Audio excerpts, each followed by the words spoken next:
Kota New York, Zohran Mamdani, mengecam Perdana Menteri Israel Benjamin Netanyahu terkait dengan kejahatan perang Israel di Gaza. Duta Besar Israel untuk PBB, Dani Danon, ini pun mengecam balik Mamdani dan juga menyebut dirinya menyebarkan propaganda Hamas.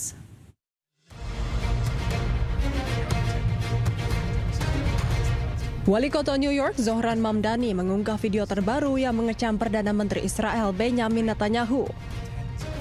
Melalui akun media sosialnya, ia menegaskan bahwa Netanyahu adalah penjahat perang yang harus ditangkap dan diadili. Menurutnya, Netanyahu telah bertanggung jawab terhadap pembunuhan puluhan ribu orang termasuk perempuan dan anak-anak. Benjamin Netanyahu is a war criminal, the architect of a horrific genocide against the Palestinian people. He is responsible for the killing of more than 73,000 people, for the maiming of tens of thousands of children, as those who survive undergo amputation without anesthesia. Anyone with their eyes, with their heart, with their conscience should recognize the devastation he has wrought and understand that he belongs before a court of law. As I've said, I agree with the ICC that Benjamin Netanyahu should be arrested and tried for his crimes, as I do for anyone else charged by the ICC. Pernyataan Mamdani muncul jelang kemungkinan kunjungan Netanyahu ke New York untuk menghadiri sidang umum PBB pada akhir tahun ini. Meski begitu, Mamdani mengakui bahwa dirinya tidak memiliki wewenang hukum untuk menangkap Netanyahu apabila ia berkunjung ke kota New York. Namun ia telah menyerukan agar pemerintah federal Amerika Serikat bergabung dengan Mahkamah Pidana Internasional dan melaksanakan surat perintah penangkapan Netanyahu. Sementara itu, Duta Besar Israel untuk PBB, Dani Danon, mengecam balik pernyataan Mamdani. Ia mengatakan bahwa orang yang seharusnya ditangkap bukanlah Netanyahu, melainkan Mamdani. Danon juga menyindir bahwa tugas Mamdani adalah melayani warga New York, bukan menyebarkan propaganda Hamas. The person who should be arrested is not our Prime Minister, is you, Mr. Mamdani. Sebelumnya, Mahkamah Pidana Internasional mengeluarkan surat perintah penangkapan Netanyahu dan sejumlah pejabat Israel lainnya pada tahun 2024. Perintah tersebut dikeluarkan karena mereka melakukan kejahatan perang terkait operasi militer Israel di Gaza pada Oktober 2023.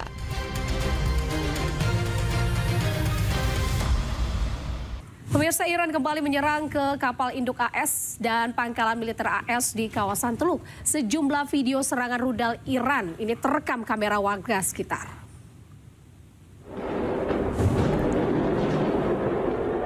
Berdasarkan laporan yang diterima Iran, kembali melancarkan serangan rudal dan drone besar-besaran ke kawasan pangkalan Amerika Serikat di daerah Timur Tengah.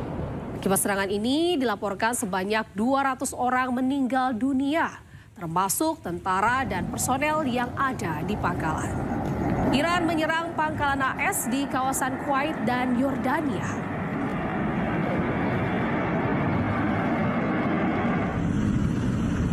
Penyerangan besar-besaran ke pangkalan militer AS di kawasan Timur Tengah membuat tentara Amerika mulai mengevakuasi diri. Pasukan Amerika Serikat diam-diam mengevakuasi diri dari pangkalan mereka saat tengah malam. Secara perlahan-lahan, para tentara Amerika Serikat meninggalkan pangkalan dalam kelompok-kelompok kecil. Tiap kelompok terdiri dari puluhan orang berusaha menyelamatkan diri dari serangan rudal Iran ke pangkalan AS di kawasan Teluk Timur Tengah.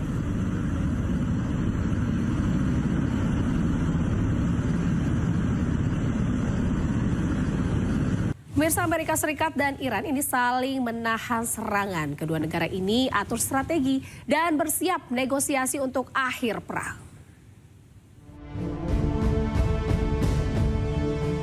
Setelah lebih dari 4 bulan, Amerika Serikat dan Iran kembali menghentikan serangannya. Kedua negara merancang strategi baru. Meski berhenti, namun perang psikologi masih berlanjut.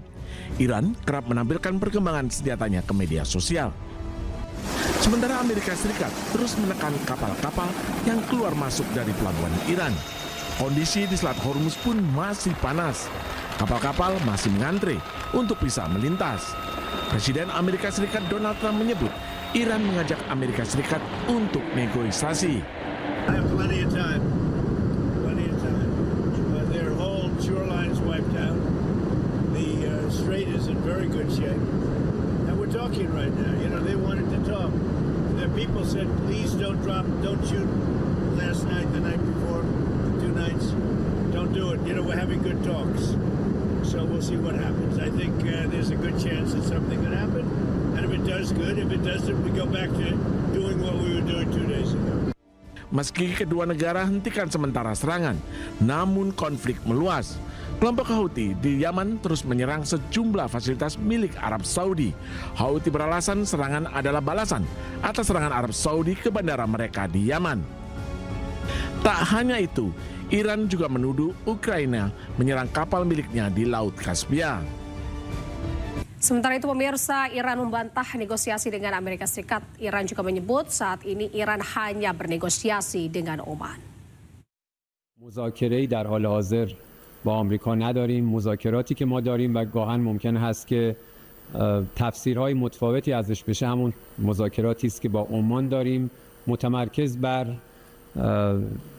ایجاد تمهیدات لازم در رابطه با تنگه هرمز. در حال حاضر اون چیزی که وجود داره شما نمیتونید اسمش رو آتش بس بگذارید. این که در چند روز گذشته فضا آرامتر بوده، خب نتیجه تدبیر نیروهای مسلح جمهوری اسلامی ایران بوده که همواره با چشمانی باز مراقب هستند و قطعاً هر اقدامی که از طرف آمریکا صورت بگیره حتما با پاسخ متقابل و قاطع ما مواجه خواهد شد، کما اینکه در این 2-3 هفته شاهدش بودید. زمانی که طرف مقابل مشغول اقدامات ایذایی و تجاوز علیه ایران هست، تمرکز ما بر دفاع هست. این مواردی که گفته شده، بله میانجی ها ممکن هست پیام هایی را از طرف آمریکایی به ما منتقل بکنن در مورد تحولات جاری در منطقه، ولی در حال حاضر ما هیچ مذاکره‌ای با طرف آمریکایی